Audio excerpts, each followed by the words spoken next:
হুজুর না খেজুর? তেল হুজুর না খেজুর? কথা বলেন। আরে ভাই, আপনার সঙ্গে দ্বিমতামত থাকতেই পারে।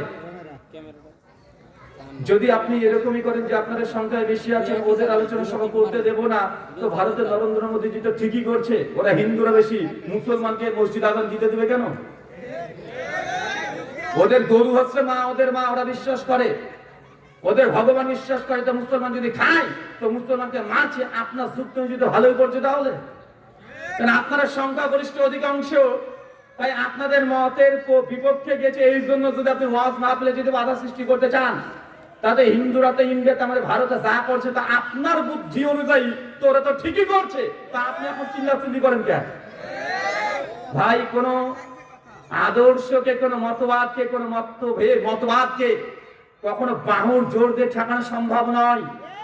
মানুষ সত্য পেয়েই যাবে যে অনুসন্ধান করে। একটা বক্তব্য যদি না হয় তাতে কোনো যায় আসে না। হাজার হাজার ইউটিউবে বক্তব্য হুজুর আছে না নাই? হুজুর এই গ্রামের একটা ওয়াজ মাহফিল বন্ধ করে দিতে পারে, কিন্তু বন্ধ করে দিলে যে আমাদের কণ্ঠস্বর যে থামিয়ে দেওয়া যাবে এটা সম্ভব না। এখন ইউটিউব হাফেজাহুল্লাহ চলে এসেছে, আর ফেসবুক দামাদ আছে এত মারিয়া, ওখানে একটু বক্তব্য দিয়ে দিলে এখানে 5,000 10,000 মানুষ হয়, ইউটিউব আর ফেসবুক থেকে লাখ লাখ মানুষ বক্তব্য শুনতে পায় কি ভাই না? তো এটা কি ওই অন্ধকারের যুগ নাকি রে ভাই, যে একটা ওয়াজ মাহফিল বন্ধ করে দিলে মনে করছে সার্থক হয়ে গেছি? এটা হয় না। এখন টেকনোলজির যুগ, আর যুবকরা এখন এই মাহফিলে যত আসে ওর চেয়ে ফেসবুকে বেশি থাকে। আগে কি থাকে না? আরে হেদায়েত তারা পেয়ে যাবে অটোমেটিক, যদি সে হেদায়েতকে অনুসন্ধান করে। আল্লাহ বলেন লাইকাল্লাযিনা হাদাহুমুল্লাহ, যারা কথা শোনে, কথা শোনার পরে যেই কথাটা দামি কথা মানার মতো হৃদয়কে উন্মুক্ত রাখে, আল্লাহ বলেন উলাইকাল্লাযিনা হাদাহুমুল্লাহ, মূলত আমি এই সব ব্যক্তিকে হেদায়েত দিয়ে থাকি। আল্লাহ যাকে তাকে হেদায়েত দেবে না। হেদায়েত পাওয়ার জন্য দুটো শর্ত। এক, শোনেন কথা, সবার কথা শোনেন, শোনার পরে যে কথা দামি কথা, কোরআন হাদিসের কথা, এই কথা যদি মানার মতো হৃদয় থাকে, আল্লাহ বলছে তবেই আমি তাকে হেদায়েত দান করব। আল্লাহর কাছে হেদায়েতের অভাব নাই। আল্লাহ চাইলে আবু জাহেলকে হেদায়েত করতে পারতেন, আবু লাহাবকে পারতেন, ফিরআউনকে পারতেন, চাচা পারতেন কি পারতেন না? কিন্তু আবু জাহেলকে হেদায়েত পেয়েছে? পায়নি। কেন পাবে চাচা? আল্লাহ কি জোর করে আপনাকে হেদায়েত দেবে আবু জাহেলকে? না। আরে আল্লাহ সুবহানাহু হেদায়েত দিতে চান, কিন্তু হেদায়েতের রাস্তা রেখে দিয়েছে। যদি রাস্তায় না চলেন আল্লাহ হেদায়েত দেবে না।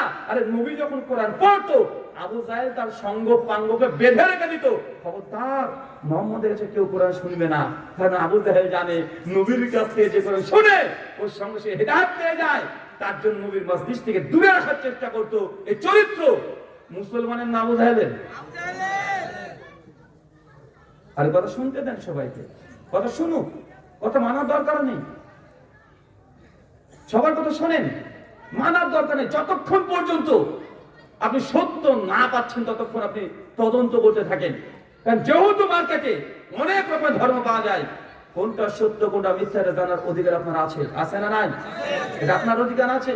আরে আজকে আমি বড় বড় কথা বলে চলে গেলাম, কালকে যদি আপনি মৃত্যুবরণ করেন, ফেরেশতা কবরে আপনার কবরে ঢুকবে, ওখানে গিয়ে আমি আপনাকে প্রশ্ন উত্তর দেব না, কোন পীর সাহেব আসবে না, আপনার প্রশ্নের উত্তর আপনাকে দিতে হবে।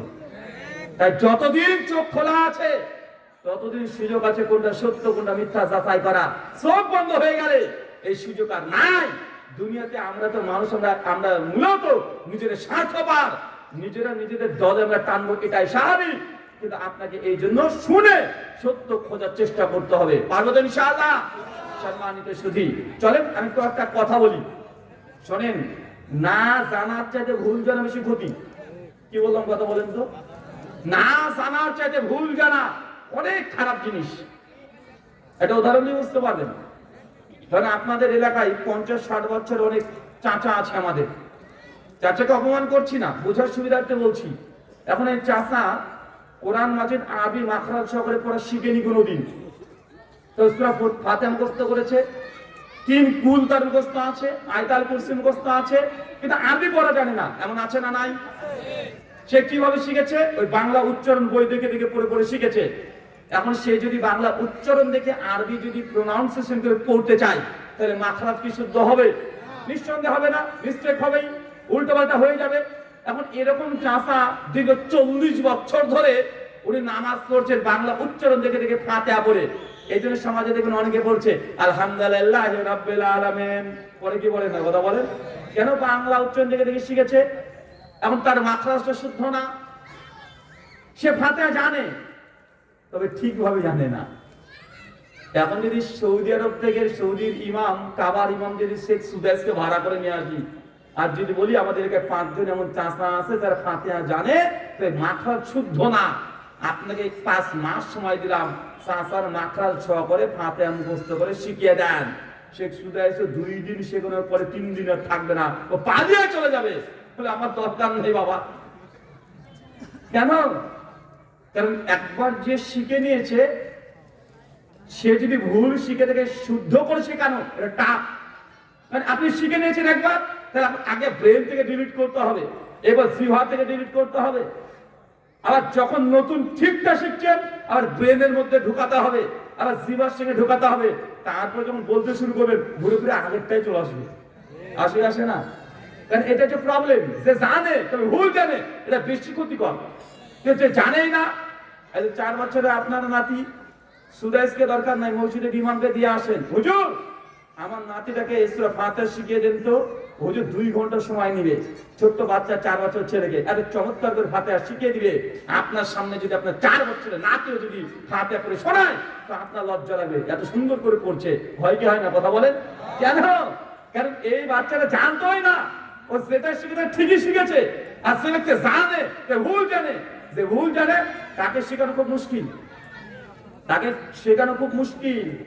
দেখবেন যে জুমার দিন মসজিদে ঢুকবেন, কিছু মানুষ হচ্ছে দেখবেন ও মসজিদে ঢুকে আগে বসে পড়ে 2 minute 4 minute 1 minute 1 second 10 second আগে বসে, বসার পরে উঠে দাঁড়িয়ে আবার নামাজ পড়ে। আছে না নাই? অথচ আল্লাহর নবী সহিহ বুখারী 444 নম্বর হাদিসে বলছেন ইযা দাখালাল মসজিদ, কোন মানুষ যদি মসজিদে প্রবেশ করে সাল্লু রাকাতাইন, 2 রাকাত নামাজ না পড়ে যেন না বসে। নবী বললেন আগে মসজিদে বসার আগে 2 রাকাত নামাজ পড়তে হয়। সমাজে কি করে বলেন? কি করে? নবী বলছে আগে মসজিদের এটা আদব, মসজিদে বসাটা আগে আদব নয়। মসজিদে 2 রাকাত নামাজ পড়ে আগে বসতে হবে, নচেত আগে গিয়ে 10 সেকেন্ড হলেও আমরা বসে পড়ি, তারপরে উঠে দাঁড়িয়ে নামাজ পড়ি। এই যে উল্টো ধর্ম। নবী বলেছে এক, সমাজ করছে এরা। কেন? এখন যে এই সমাজে ছিল না তারা যদি আজকে আমার এই হাদিসটা শোনে, কালকে মসজিদে ঢোকার পর তার মাথাতে হাদিসটা চলে আসবে, ও তখন 2 রাকাত নামাজ পড়বে। কিন্তু যে আগে থেকে জানতো তবে ভুল জানতো, ও মনে করতে যে মসজিদে ঢুকে আগে বসতে হয়, এর মানাটা খুব কঠিন ব্যাপার। কঠিন কি কঠিন নাই? যেন অনেক মুসল্লিকে দেখবেন যাতে আপনি নামাজ পড়ছেন আর ওই যে টুপি, খাঁচালা টুপি পাওয়া যায় না প্লাস্টিকের, আছে না নাই কথা বলেন? কেন রে ভাই, আর কোন জিনিস পাস নি, খাঁচা মাথায় দিতে হবে? কারণ মানুষ মনে করে টুপি পরাটা বাধ্যতামূলক, টুপি না পরলে নামাজি হবে না, এরকম টেন্ডেন্সি। একটা খাঁচা মাথায় দিয়েছে, এখন সিজদা দিতে গেছে টুপিটা পড়ে গেছে, আর পাশের যে মুসল্লি আছে ও জানে টুপি পড়ে গেছে, ও করেছে নামাজের মধ্যে টুপিটা ধরে ওকে পরে দিচ্ছে, আবার পরে যায় আবার তুলে দেয়। আছে না নাই কথা বলেন? কারণ ও যে তুলে দিচ্ছে, ওর ধারণা টুপি পরাটা গুরুত্বপূর্ণ। ওর একটা আবেগ আছে, যারা একজন মুসলমান ভাই নামাজ পড়ছে তার নামাজের বাতিল হয়ে যাবে টুপির কারণে, এই জন্য ভালো মনে করে দিচ্ছে। কিন্তু ও বেচারা জানে না টুপি ছাড়াও নামাজ হয়ে যায়। টুপি যদি মাথায় না থাকে একটা নিকো কম হবে না, নামাজ হয়ে যাবে। ও এটা জানে না, কিন্তু ও এটা বলে যে টুপিটা দেওয়াটা খুব গুরুত্বপূর্ণ, এই যে নামাজের মধ্যে ও বারবার টুপি পরিয়ে দেয়। অথচ সেই মুসলিমের 589 নম্বর হাদিস, আল্লাহ নবী বলেছেন নামাজ যখন তাকবীর করে যাবে আল্লাহু আকবার, তখন দুনিয়াবি কোনো কাজ করা জায়েজ না। এখন বলেন তো ওই বেচারা যে টুপিটা পুড়ে মাথায় পরিয়ে দিল, এটা কি নামাজের অংশ না দুনিয়াবি কাজ? এখন ও যে দুনিয়াবি একটা কাজ করে যে টুপি পরিয়ে দিয়েছে, ওর নামাজ আছে না গিয়েছে? ও বেচারা নিজের নামাজ শেষ করে দিয়েছে, ও আবেগ দেখাতে গিয়ে একটা কাজ করে দিয়েছে। আর এবার নামাজের মধ্যে অন্য কাজ করা যায় না, কিন্তু ও এটা না বুঝে যেহেতু আবেগ আছে, কেন জানে, তবে কি জানে? ভুল জানে। একে মানানো খুব মুশকিল। চাচা শুধু এই ব্যাপার না, অনেক কিছু আমরা ভুল জানি। দেখবেন, আচ্ছা একটা প্রশ্ন করি, আচ্ছা আপনাদের এলাকাতে এই যে মাঠ ক্ষেত খামারের মধ্যে দেখবেন যখন গরু চলে না, একটা সাপ এসে গরু দুধ খেয়ে পালিয়ে যায়, ওই সাপটার নাম কি গো? কিছু নাম? দারাস। বাবারে, নাম হচ্ছে বিশাল ব্যাপার ভাই। ওই যে আপনাদের কুমিল্লা সাইডে বলে দুধরাস, তো দারাস সাপ। চাচা, গরু দুধ খেয়ে পালিয়ে যায় না?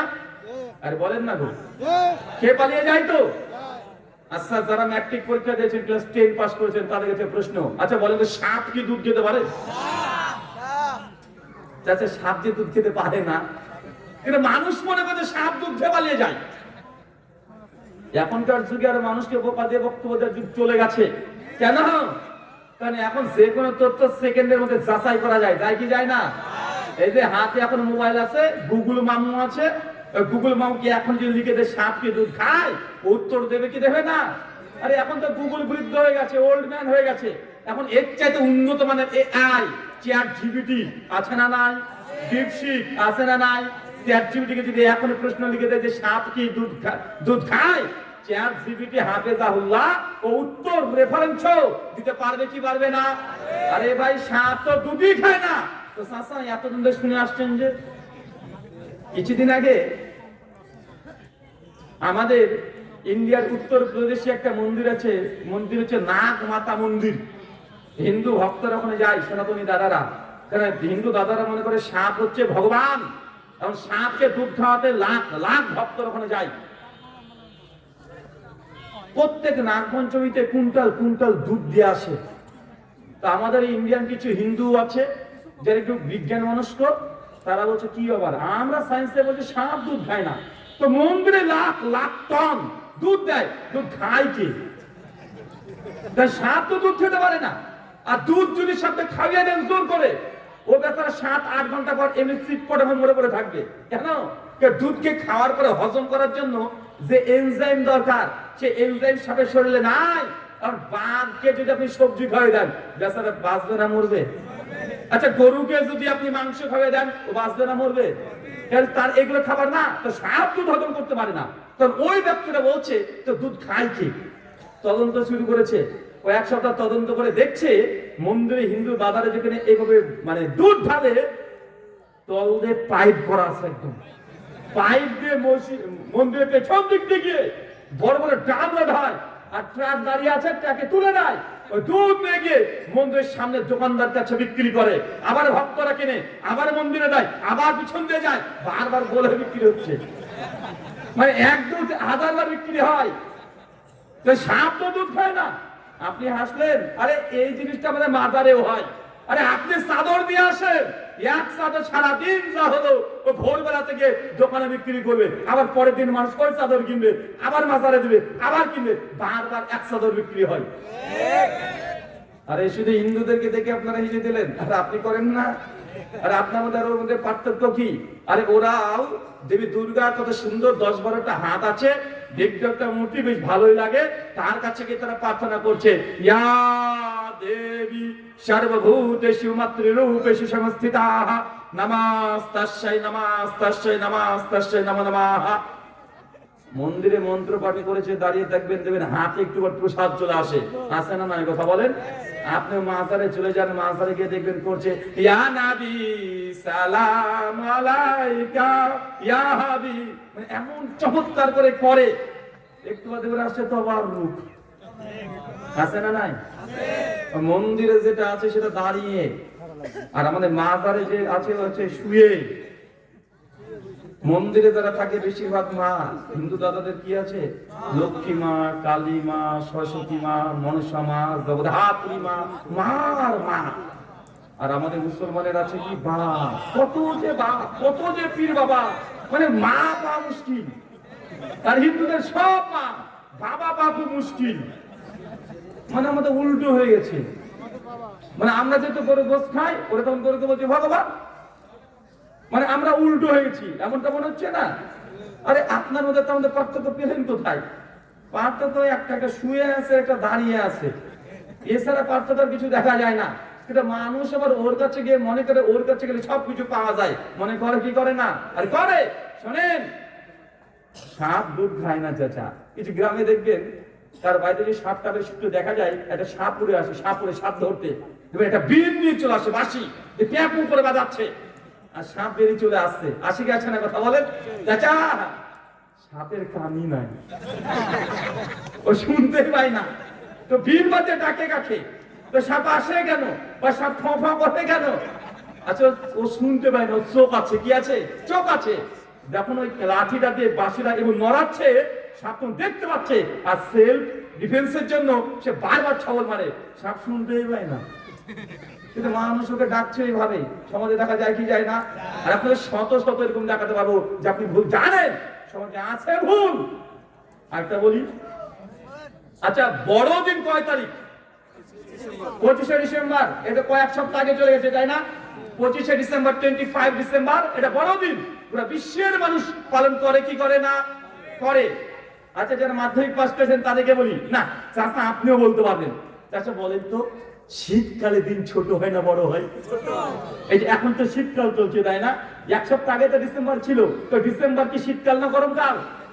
তো ডিসেম্বর যদি শীতকাল হয়, তো শীতের দিন ছোট হয় না বড় হয়? আরে শীতে তো দিন ছোট, রাত হয় অনেক বড়। তো 25শে ডিসেম্বর তো শীতকাল, এটা ছোট দিন, কিন্তু মানুষ বলছে বড় দিন। বুঝেননি মনে হয়? আরে বড়দিন হবে গরম সময়, জুন জুলাই আগস্ট, ওই সময় হচ্ছে বড়দিন।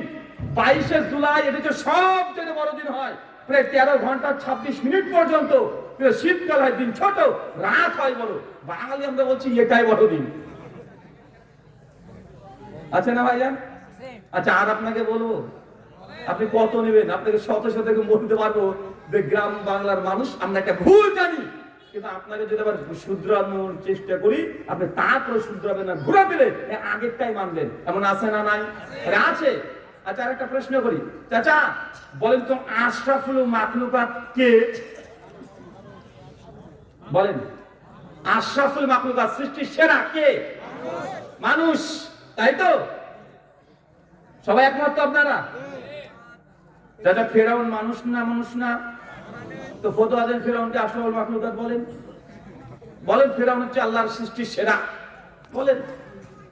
আচ্ছা আবু জাহেল, আবু লাহাব, উতবা, সাইবা, সবাই তো মানুষ, তো মানুষকে বলছেন আপনি আশরাফুল মাখলুকাত, তাতে আবু জাহেল এই ফেরাউনের বাচ্চা ফেরাউন যে নিজেকে রব দাবি করছে, তাকেও তো আশরাফুল মাখলুকাত বলতে হবে, বলতে হবে কি হবে না?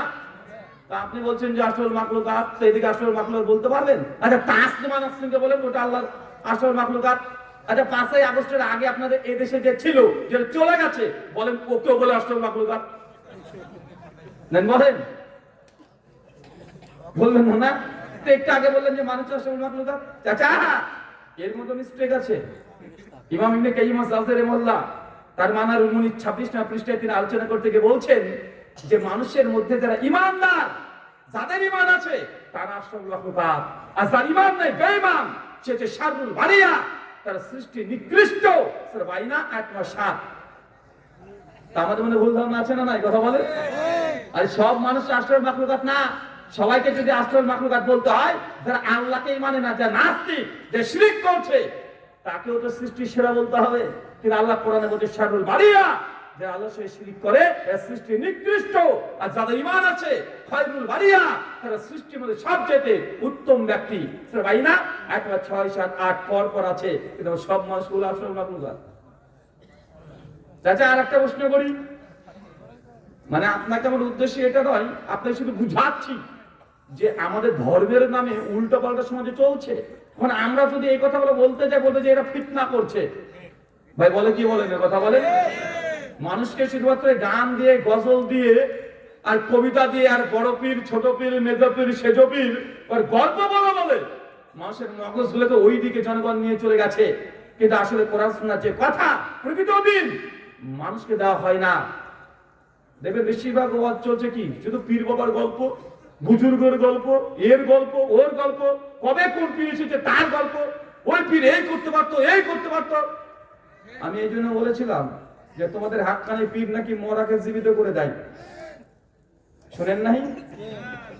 আগেকার পীর দেখবেন, আগেকার যেসব পীর ছিল তারা মরা মানুষকে তাজা করেছে, পানির মধ্যে দিয়ে হেঁটে চলে গেছে, আগুনে ঝাঁপ মেরেছে, কিছু হয়নি। কিছুদিন আগে একটা হুজুরের বক্তব্য শুনছি, দারুণ করে বলছে, শুনতেও ভালো লাগে, এত টান। বলছে বাবারে আমার পীর যে হাক্কানি পীর তার প্রমাণ কি জানিস? তো কি হাক্কানি পীরের প্রমাণ? বলছে আমার পীর সেদিন রাত্রিবেলাতে আসছিলাম, গভীর রাত, হঠাৎ ঝড় বৃষ্টি শুরু হয়ে গেছে। সামনে দেখছি একটা বড় নদী, চতুর্দিকে ঝড় বৃষ্টি, ভয়ঙ্কর পরিস্থিতি। আমি নৌকোর কাছে, নৌকোওয়ালা যিনি মাঝি আছে, মাঝিকে ডাকলাম, মাঝি ভাই। মাঝি ভাইকেও পেলাম না। রাত্রি 2টা 2:30 বেজে গেছে। ভীত সন্ত্রস্ত হয়ে গেলাম। পীর বাবাকে বললাম যে পীর বাবা এই নদী এখন পার হবো কিভাবে? পীর বাবা বলছে তোমার কাছে জায়নামাজ আছে না? জি আছে। জায়নামাজটা নিচে পেতে দাও। বলছে আমি নিচে পেতে দিলাম। পীর বাবা তখন বললেন যে জায়নামাজে উঠে দাঁড়াও আর মনে মনে আমার নাম স্মরণ করো। যে আমিও জায়নামাজে উঠে পীর বাবার নাম স্মরণ করতে শুরু করলাম। পীর বাবা উঠলেন, ওই চোখটাকে বন্ধ করো, খবরদার চোখ খুলবে না। তারপরে পীর সাহেব যেন কি একটা করলেন, একটু আর দেখছি জায়নামাজ উঠতে উঠতে উঠতে উঠতে উঠতে উঠতে নদী পার করে দিল। আর মানুষ বলছে সুবহানাল্লাহ। আর আমি যখন শুনছি বক্তব্য তখন আমি ভাবছি যে মাল যে ওয়াজটা করছে, যে হুজুরে এই যে ঘটনা গল্প পীর বাবার নামে বলে দিল, এবারটা ছোটবেলায় অনেকবার আলিফ লাইলা দেখেছো। ও আলিফ লাইলার ঘটনা ও পীরের নামে চালিয়ে দিয়েছে। তো পীর বাবা দেখে উঠতে পারে কত ঘটনা। একটা বাংলাতে বই পাবেন দেখবেন, ওটা মূল ছিল আরবিতে, তাজকিরাতুল আউলিয়া, ফরিদউদ্দিন আত্তার রাহিমাহুল্লাহর লেখা বই। বাংলা চট্টগ্রাম থেকে মুহাম্মদী কুতুবখানা থেকে ছাপানো হয়েছে। ওই বইয়ের 2য় খণ্ডে 212 নম্বর পৃষ্ঠায় আলোচনা করছে কত ঘটনা। মানে আগেকার পীর মানে উঠতে পারতো একটা ভাব। আমি মনে মনে ভাবছি যে আগেকার পীরদের কত কারামত, এখনকার পীরদের কারামত নাই কেন? এখন মরাকে তাজা করতে পারে না। পীর সাহেব নিজে যদি অসুস্থ হয়ে যায়, ওই ইন্ডিয়া চেন্নাই চলে যায় সার্জারি করতে, অপারেশন করতে। যায় কি যায় না কথা বলেন? আগেকার পীররা কত কি করেছে, আকাশে উড়েছে, আকাশে উড়ে দেখিয়েছে, কত কি দেখিয়েছে। এখনকার পীরদের আর মোজেজা কারামত দেখা যায় না কেন? যায় না তো যায় না, পীর সাহেব ভোটে দাঁড়ালেও হেরে যায়। আরে এদিককার ব্যালেট এইদিকে আসতে পারে না, মানে এই বক্সের ব্যালেট কারামত দিয়ে এইদিকে আসে না। এই জন্য আমি বলেছিলাম পীর সাহেবদের কারামত সেদিন থেকে গায়েব যেদিন থেকে ক্যামেরা আবিষ্কার হয়েছে। ক্যামেরা আবিষ্কার হয়েছে, পীরদের কারামত গায়েব হয়ে গেছে। কেন? দেখেন আছে সবগুলো ডকুমেন্টস, সিসি ক্যামেরা। জি চাচা,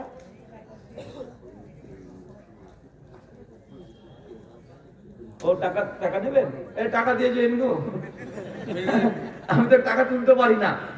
সেখানে যেহেতু প্রথম বার্ষিকী ওয়াজ মাহফিল চলছে, ঠিক আছে, প্রথম বার্ষিকী আবারও দ্বিতীয় আগামী বছর বড় বড় শেখ মাসাক এসে ওয়াজ মাহফিল সুন্দর পরিসর করবে। এটা আপনারা চান কি চান না? ইনশাআল্লাহ শেখ আব্দুর রাজ্জাক ইউসুফ আসুক, চান কি চান না? তো এই যুবক তরুণ ভাই যারা এখানে এত বড় অনুষ্ঠান করছে, এত বড় খরচ করেছে, যদি তারা লস খেয়ে যায়, টাকা যদি ঘর থেকে বারবার দিতে হয়, তারা কি দ্বিতীয় বছরে উদ্যোগ নিতে পারবে? পারবে না। তাই এটা আমাকে বলারই দরকার নেই। আপনার যা আছে একদিনকার হালাল রিজিক, 1 টাকা হোক 100 টাকা হোক, হালাল দিন, হারাম দিন না। দেব তো ইনশাআল্লাহ। এই আপনাদের 10-12 ঢুকে দেন তো এখনই, কোনো কথা হবে না। ওইভাবে আমরা বক্তব্য দিতে পারি না যে 100 টাকা দান করিল নামে শরীফুল, আল্লাহ তুমি তাকে জান্নাত দিতে করিও না তা ভুল। এখন দেখেন তো বলছে যে 100 টাকা দান করিল নামে শরীফুল, আর আল্লাহ তুমি জান্নাত দিতে করিও না তা ভুল। এই বেটা আল্লাহ ভুল করে? হ্যাঁ, মানে এমন এমন মানে কবিতার মধ্যে নোংরামি কথা বলে নাই যে ইমানটা চলে যেতে পারে। আছে না নাই? কথা বলেন, আছে। আল্লাহ সুবহানাহু ওয়া তাআলা আপনাদেরকে হেফাজত করুক, আমিন। সম্মানিত সুধী, চলেন আরেকটা প্রশ্ন বলি ততক্ষণ। আচ্ছা বলেন তো চাচা, দাজ্জালে কয় চোখ কানা? কোন চোখ? ডান চোখ না বাম চোখ? আরে বলেন না রে ভাই, দাজ্জালের চোখই একটা। আচ্ছা, কোন চোখ কানা তাহলে, ডান চোখ না বাম চোখ? হ্যাঁ, ডান চোখ। ভালো করে বলেন। ও আবার বলছে দাজ্জালের কপালের চোখ। ইনশাআল্লাহ চাচা, আমরা মনে করি দাজ্জালের একটা চোখ, কিন্তু দাজ্জালের একটা চোখ এমন কোন হাদিস পাওয়া যায় না। দাজ্জালের চোখ দুটাই। কয়টা চোখ? দুটা। সহিহ বুখারী ৭১২৩ নম্বর হাদিস। আল্লাহ নবী বলেছেন দাজ্জালের ডান চোখ কানা, আঙ্গুর ফলের মতো ফোলা।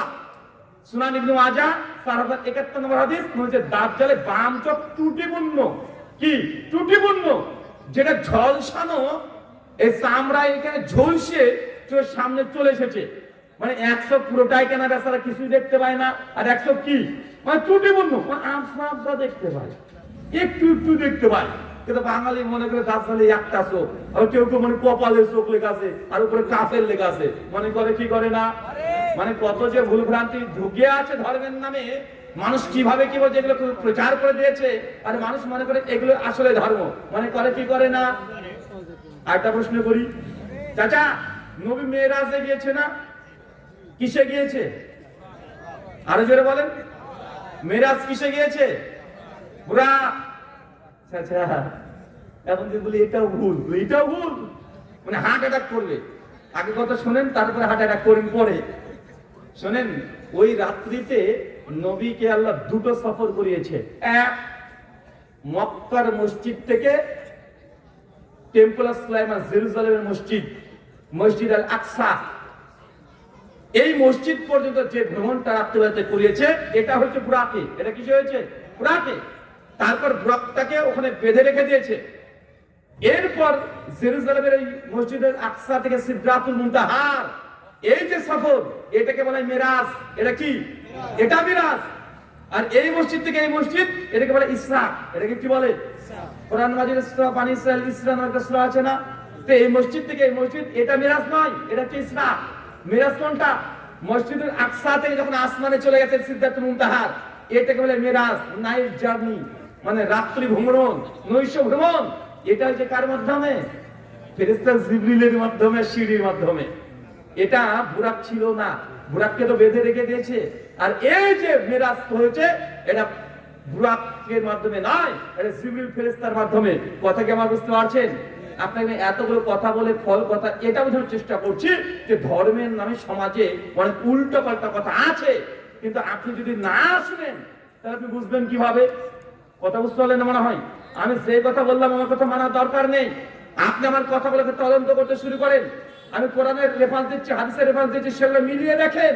যদি মনে হয় না ঠিক, আপনি তখন মানবেন, তার আগে আমার কোনো কথা মানার প্রয়োজন নেই। এখন সমাজে একটা সমস্যা আছে, কি সমস্যা?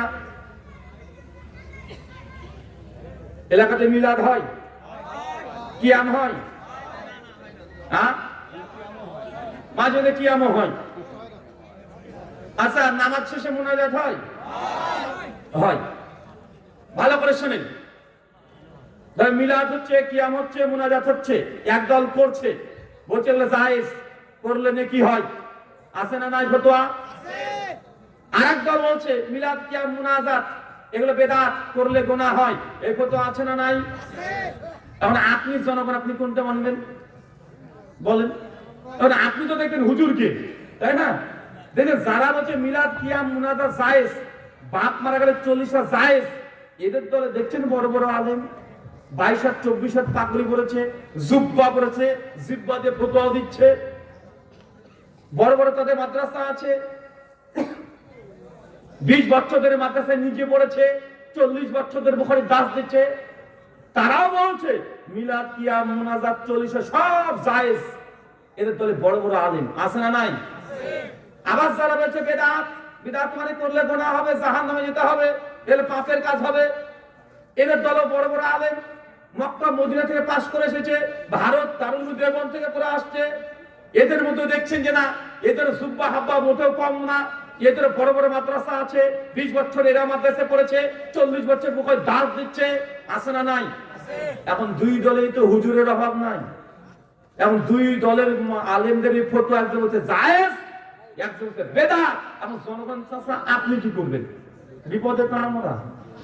আপনি মনে মনে বলছেন দুই হুজুরকে গাছের সঙ্গে বাঁধো, বেধড়ক পেটাও, সব ঠিক হয়ে যাবে। হুজুরদেরই সমস্যা, তাই না?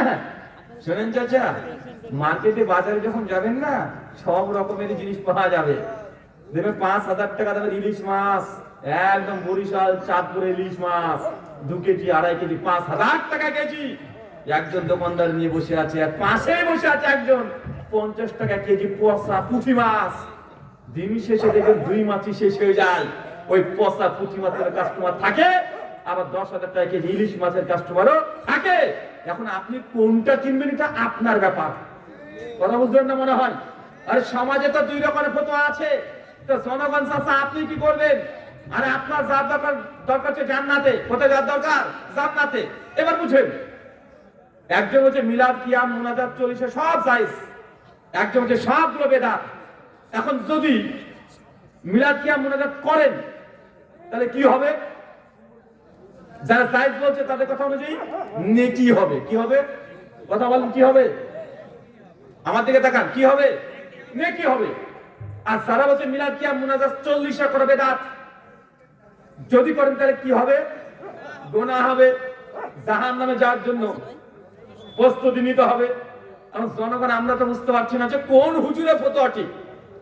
দুজনই হুজুর, দুজনই মাদ্রাসায় পড়েছে, আর কোন হুজুর ঠিক বলছে জনগণ আমি কিভাবে বুঝবো? প্রশ্ন এটা না? আচ্ছা ধরেন আল্লাহর দরবারে যারা মিলাদ কিয়াম মুনাজাত 40 জায়েজ ফতোয়া দিয়েছিল তাদের ফতোয়া ঠিক হয়ে গেল, তাদের ফতোয়া ঠিক আল্লাহর দরবারে। তাহলে এতদিন মিলাদ কিয়াম মুনাজাত 40 করেছেন, কি পেলেন? তাহলে লাখ লাখ নেকি পেয়েছেন। কি পেয়েছেন? অনেক সব অর্জন করেছেন, নেকিতে পাল্লা দিয়ে ফেলেছেন, ঘর লোড করে ফেলেছেন নেকিতে। যদি এই হুজুরের ফতোয়া ঠিক হয়ে যায়, আল্লাহর দরবার যদি এই হুজুরের ফতোয়া ঠিক হয়ে যায়, মিলাদ কিয়াম মিলাদ 40 বেদাত, নবী হচ্ছে কুল্লু বিদাতুন দালালা, প্রত্যেক বেদাত হচ্ছে ভ্রষ্টতা, জাহান্নামে যেতে হবে। যদি এই দলের হুজুরের ফতোয়া আল্লাহ